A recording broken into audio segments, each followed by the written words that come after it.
Jets have their first joint practice tomorrow, and it is against the Washington Commanders, who they will take on Saturday. They will face off against number 2 overall pick Jaden Daniels. Who will we see in these games? Which of these underdogs, these late round draft picks, will we see shine in preseason? Who better to bring on than Trevor Sikkema of PFF? Let's roll. Jets, Jets, let's go. Jets wide receiver Wesley Walker. Wesley, how you doing today? ESPN writer Mr. Rich Cimini, Jets reporter for The Athletic, Mr. Zach Rosenblatt, Hall of Famer and Jets legend Mr. Marty Lyons. Your host, Connor Law.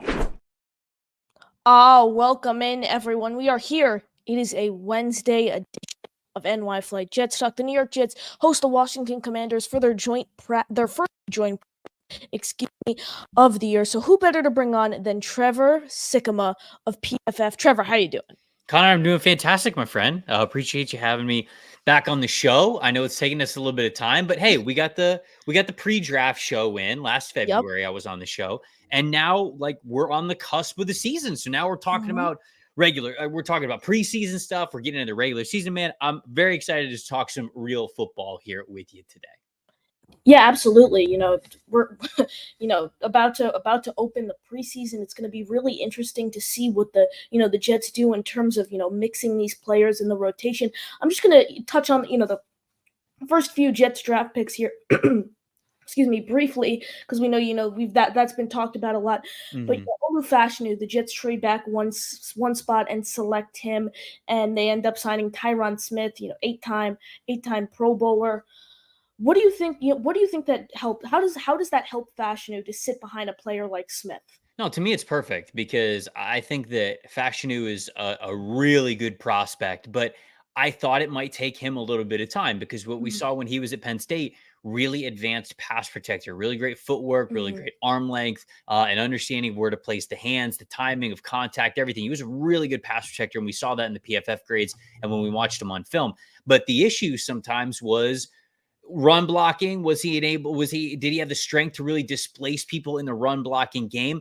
And then also when it came to pass protection against power specifically, that's where a lot of guys would really grow at him. And I know you and your audience kind of know that very, very well, but the fact that he now gets to sit sort of behind Tyron Smith and learn a lot of that, right? I mean, if Fashanu struggles with that, say in practice, right? Because the Jets defensive line is really damn good. Oh, yeah. So if he struggles with that in practice, like we know that he could from those really good defensive linemen that they have, I think Tyron Smith's a guy who could go, hey, look, I know you're kind of struggling with this a little bit here. This is a way where you could mitigate that a little bit. Or maybe, hey, it's about kind of getting in the weight room sort of in this way, this strategy. So there's no doubt about it. Not only the fact that he gets to kind of sit and learn, but also the fact that he gets to sit behind somebody who has been basically the best offensive tackle over the last decade in Tyron Smith. I think it is huge for Fashanu's development. Yeah, and you mentioned Tyron Smith. They're one of the greatest offensive tackles in this decade. One thing he's been very talented when he's on the field, but he has struggled to find the field in his career as he has not played a full season since the 2015 season, which is a very long time ago now. Thinking about it, you mentioned Fashanu, kind of taking some time to develop.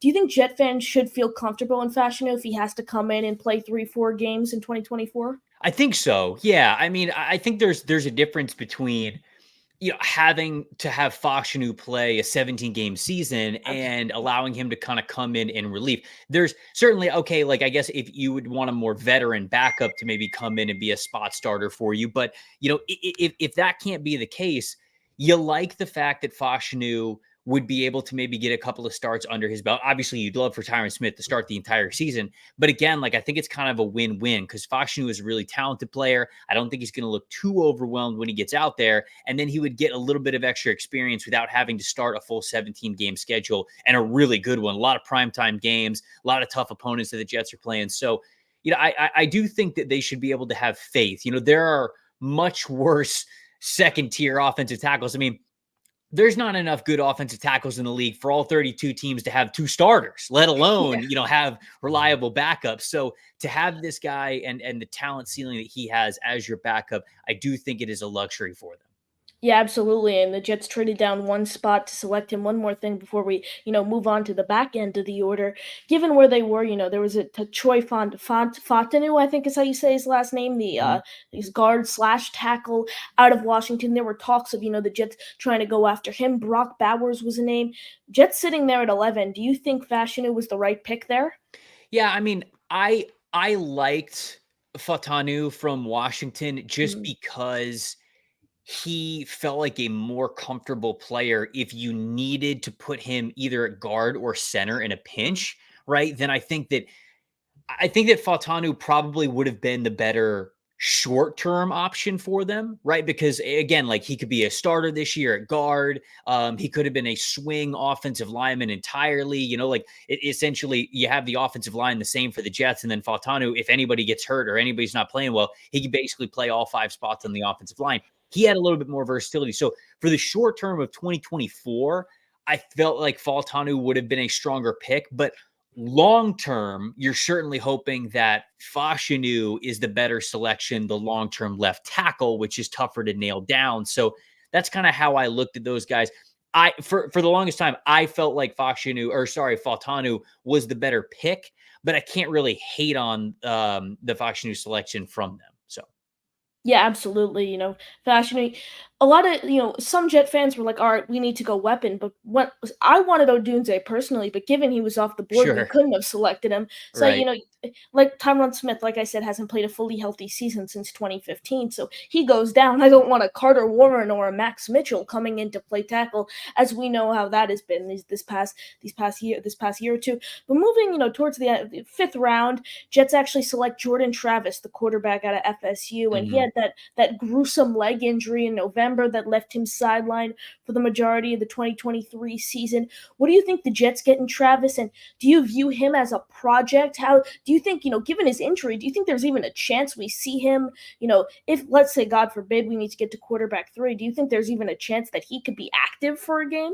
Yeah, I don't know. Obviously, he gets hurt in a really tough way towards the end of the college Yep. football season. So it's hard to imagine he really be at a place where he's fully confident to throw him out there. I think that would be an absolute last resort, but I don't think that we're going to see him this year. What I think that they're getting in Jordan Travis, though, is a preferred backup quarterback. And I don't know if Travis really has the tools to ever be a long-term starter in this league. But he is somebody who very clearly through his time at Florida State has a lot of confidence in himself, big time leader. I think he's got a great head on his shoulders, and he's somebody who's not afraid of the big moments. So I think that that's an underrated part of being a backup quarterback, because sometimes as a backup quarterback, you got to come in like out of nowhere. Like obviously, like, hey, you weren't really expecting Yeah. to play this week. The starter, it's his gig and everything. All of a sudden, if the starter goes down for whatever reason, you got to have that backup quarterback like flip a switch in their head to be like, all right, I was riding the bench. Like I did have a ball cap on. Now I got to put a helmet on and I got to go to work and I got to try to win this game.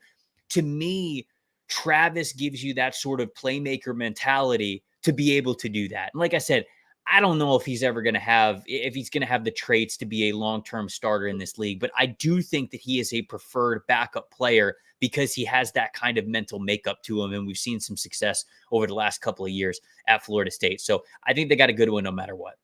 Yeah, you mentioned, kind of having that backup mindset. There were other quarterbacks, around that similar tier as Travis, who talks about the Jets going after, whether it was Michael Pratt out of Tulane, you have Mhm. Joe Milton from Tennessee, who ended up going to the Patriot. It's like he's talented, but I mean, there's questions regarding his, accuracy and Mhm. everything there. Given that the Jets selected Travis, was there any other quarterback on the board would have rather selected? I don't think so. Like I'm trying to think of the everybody else who was left on the board, because I think Rattler was off the board at that point, right? So Rattler probably would have been the only other one that I would have said. I would have rather had Rattler because I think that Yes. he's got a higher ceiling than Jordan Travis does, and I think that Rattler gets a bad rap, right? I mean, we saw the QB1 Yeah. documentary with him, and he's a hothead when he was on that documentary in high school, and he was a bit of a hothead. It felt like at Oklahoma as well, but I know the South Carolina program pretty well, and I know some folks in that building, and just a completely different dude from all accounts, from what we saw in those documentaries and those early days at Oklahoma, than what he was when he was at South Carolina. He's somebody who is going to be the first person to kind of take the blame for everybody else, to take the responsibility like a leader should. And I think that he's got some starter traits to him. So I think that Rattler would have been the guy that I would have taken over Jordan Travis. But maybe Michael Pratt. I think it's kind of just a depend. Yeah. It's sort of like a pick your flavor type of a thing. It's, which ice cream flavor do you want when you get up to the glass, if you will. But, Milton like you said, he's too inconsistent for me. He could come in as a backup quarterback, and sure, he's got a big arm, but I wouldn't have a lot of faith for Milton to just come off the bench cold and win a game for you, right? I've got that feeling with Jordan Travis that he might be able to do something like that. Like the run that we saw Brandon Allen go, or Jake Browning. The run that we saw Jake Browning go on last year for the Bengals, where there was a period of time where it was like he was playing way above expectation. Yeah. I could see like a little bit of that existing in Jordan Travis if he's got to go out there for a short period of time. I didn't really see that with the other guys that were drafted around his range. Yeah, I look at Jordan Travis and I actually kind of compare him to a quarterback the Jets actually have on their roster, and that's quarterback 2, Mr. Tyrod Taylor. I Mhm. look at Travis and I think his possibility, like you mentioned, a career backup kind of, and not really, there's a difference between a career backup and a guy like Tyrod Taylor, someone who, is a fringe starter but is Mhm. preferred as a backup. I'd categorize it as like a quarterback 33 or a quarterback 34 in terms of, Yeah. power rankings of the 32 quarterbacks. I could definitely see Jordan Travis turning into one of those guys, but staying in, day 3 of the draft, the Jets decided to, double up on the run game. They select Isaiah Davis and Braylon Allen back-to-back picks at the time. I was big on Allen. I liked him, and I liked Bucky Irving out of Mhm. Oregon, and I liked Audric Estime out of Notre Dame. I didn't know a ton about Allen going into not Allen. I didn't know a ton about Davis going into that draft, and then I kind of got to know him. Both of them are that power run scheme, the scheme that the Jets are currently trying to change their run game over to. Out of those two guys, who do you like the most? Yeah, I actually had Davis, funny enough, ranked above Allen, and that's Oh, because wow. I felt like he saw the field a little bit better. He's Mhm. interesting because Allen is more of a powerful player, and where Davis will. I mean, he's got good size to him. He's about over 6 feet tall, 218 pounds. He has this finesse part of his game to you, and that was very intriguing to me. I thought that worked really well, obviously at the competition level that he was playing at South Dakota State. I don't know how it's going to work at the NFL level. I was shocked that they drafted both of these guys because Mhm. it feels like, okay, well, now what is Izzy Abanikanda, right? Like, what is he now on the roster? Because Breece Hall is very clearly the bell cow back. You're going to use Breece Hall in every way that you possibly can. You've now got two bigger backs behind him. Sure, Izzy's got some speed, but how many running backs are you really going to keep on the roster for game day, knowing that in a perfect world, you're going to give Breece as many carries and touches as you possibly can because he's that talented. So, I don't think that you could have too many good football players on your team, but I was just shocked that they went this direction. So to me, Allen is going to be more of that bigger, stronger presence for you. And Davis, I think, is more of maybe a home run swing of the bat because he's got size, but he's also got a little bit of wiggle, some make you miss, some agility, and some elusiveness to him as well. Yeah, I think the biggest thing to focus on, one for each player, are the reports stating that Allen's, catching the ball out of the backfield fine throughout minicamp and training camp, because that in 4 years at Wisconsin, he had 278 yards and 0 touchdowns out of the backfield. Right. And, he had a very strong rushing game. So if he could fix up that receiving game, I definitely think he could be a solid 1-2 punch with Brees Hall. And then if you look at Davis, the big thing for him is he's taking snaps at the return position. And with the new kickoff rules, Coach Sala has been very vocal on, it's kind of like a run play, and with Davis taking those snaps, I personally think it's going to be. I think him and Corley are going to be back there, and I think Gibson is going to be the one returning the punts. Given that there's two players now back there on the kickoff rules, but yeah, Right. I was when they went two running backs, I was like, wow, that's sending a bold statement. But keep it going through the draft class. The New York Jets select cornerback Quantez Stiggers out of the Hmm. CFL, and you don't see players getting drafted out of the CFL a ton. He sure does have an inspiring backstory in how he got to the NFL, and he's joining, one of the most talented cornerback rooms in the league with Sauce Gardner, a top 2, top 3 corner. Maybe some PFF actually ranked him the number 1 cornerback in the league.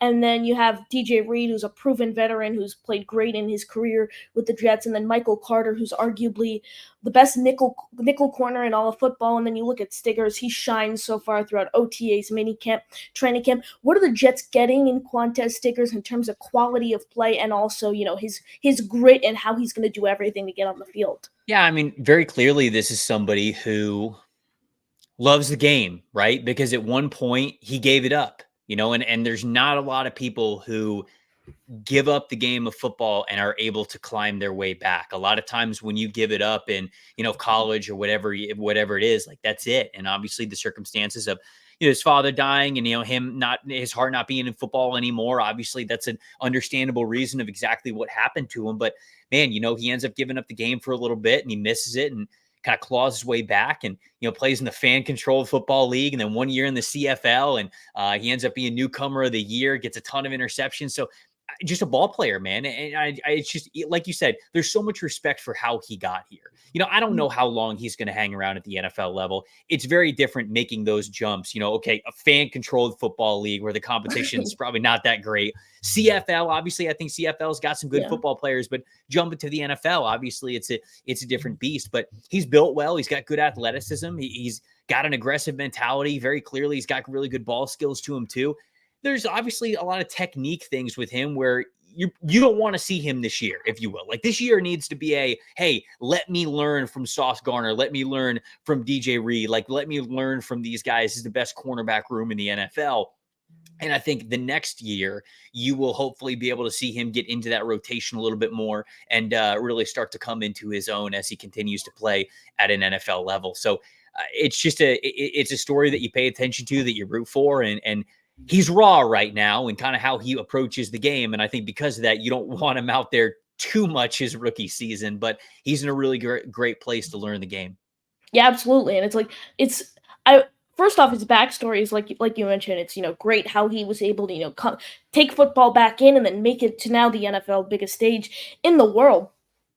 And it's not like he's kind of been invisible throughout these OTAs and mini camp and training camp. He's actually shined, but someone who has been invisible is undrafted free agent Leonard Taylor. And you and Connor Rogers were very vocal on Taylor, as you guys said, oh, well, if going into 2023, there were talks of him even being a first round pick until he had, that not so great 2023 season. I thought entering camp out of all those undrafted free agents, Taylor had the best chance of making the roster. We're sitting here now, he hasn't really stood out. Other undrafted free agents like Braden McGregor and Eric Watts have.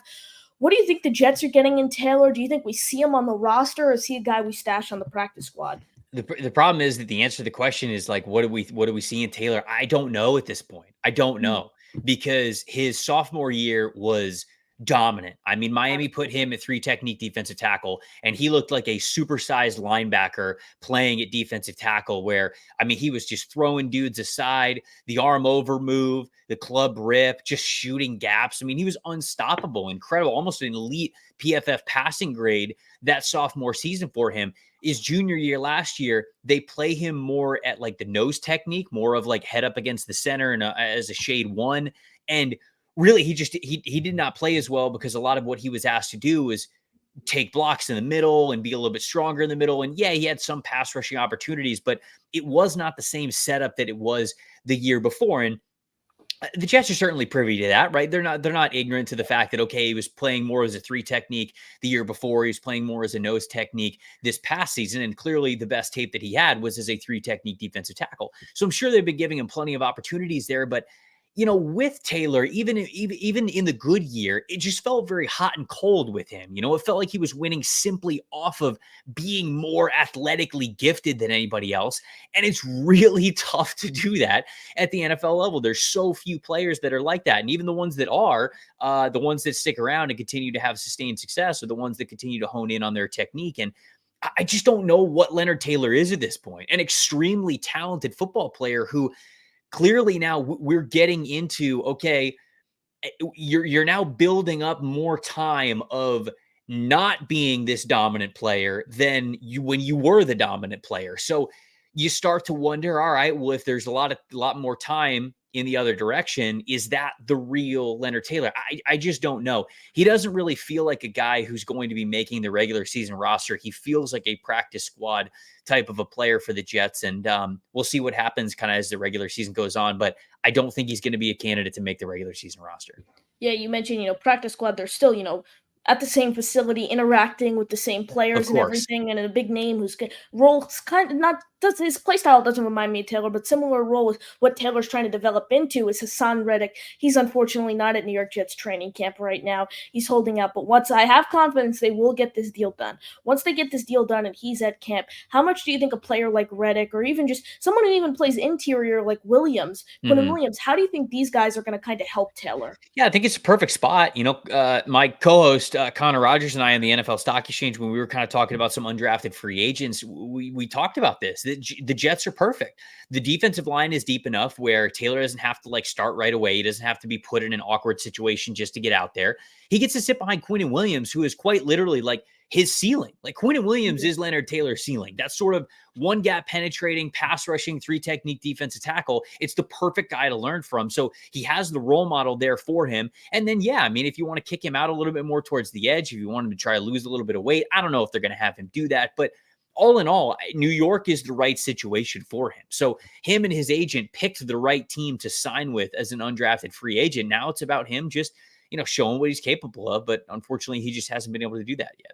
Yeah, absolutely. Before we get into the next topic, for everyone who's watching, it's been breaking news. The Jets have officially activated wide receiver Mike Williams of the PUP, physically unable to perform list. So that is huge. That definitely helps, the hopes of him getting ready for week 1. But yeah, staying with the topic of undrafted free agents on the defense, Braden McGregor, he attended Michigan University. He's been, him, Taylor, and Watts are those 3 premier guys on the defense, the undrafted guys, really looking to make a push at this roster. You look at McGregor, where do you see him falling? How do you like him? So I like McGregor. Now, when I was watching him, his tape at Michigan, his story is a little bit interesting. He has, I think he tears his ACL, or maybe it was more extensive than that. He had a bad injury his senior year of high school. And so his first year at Michigan, even though he was a 4-star recruit, his first year was just completely rehab, just getting the knee right. And then, Michigan's a deep defensive line football program. So, he's just getting a little bit more snaps, a little bit more snaps, a little bit more snaps. So then he's a redshirt senior. So he goes out there last year. He's playing a ton of snaps. I think he's a really smart football player, really high run defense rate. I think he was in the 95th percentile of run defense rates, meaning anytime he had an opportunity to have a run stop, he was able to make it. So I think that kind of shows you what kind of a smart football player this is. And I got a little bit worried as I was watching his tape because he's not the biggest, longest player out there with length. And he liked to win at the college level, basing his pass rush plan from a long arm move, which is a good move that I think all pass rushers should have. But when you are winning with a long arm in college and you don't necessarily have the arm length that's going to be a major difference maker for you at an NFL level, then it's okay, it's a nice plan, but it's not going to be a dominant plan for you. But he's a smart dude. I think he realizes that. I think he realizes what works and what doesn't. He's got a deeper pass rush bag than just the long arm, but that's what he based things around when he was at college. So it does not surprise me that he is sticking out in training camp, because training camp is a lot about, some of these guys that are backups and fringe roster guys. And it would make sense that a player who is talented and really smart the way that McGregor is, he's able to beat him with not just his tools, but also his technique. So I think that there is certainly a chance where it's a deep defensive line in New York. So I think that's working against him to make the regular season roster, but somebody who I'm not surprised is given that spot a run for its money. Yeah, absolutely, Trevor. I really appreciate you joining me. Before we get to your final thoughts, I kind of have a signature question I've started as of late. I asked every guest at the end of the show. It has nothing to do with football. 4 dinner guests, anyone in the world, dead or alive. I think I have a feeling of one who you're going to take. Who are you taking? 4 dinner guests. Okay. Tom Brady is one of them. Has to be.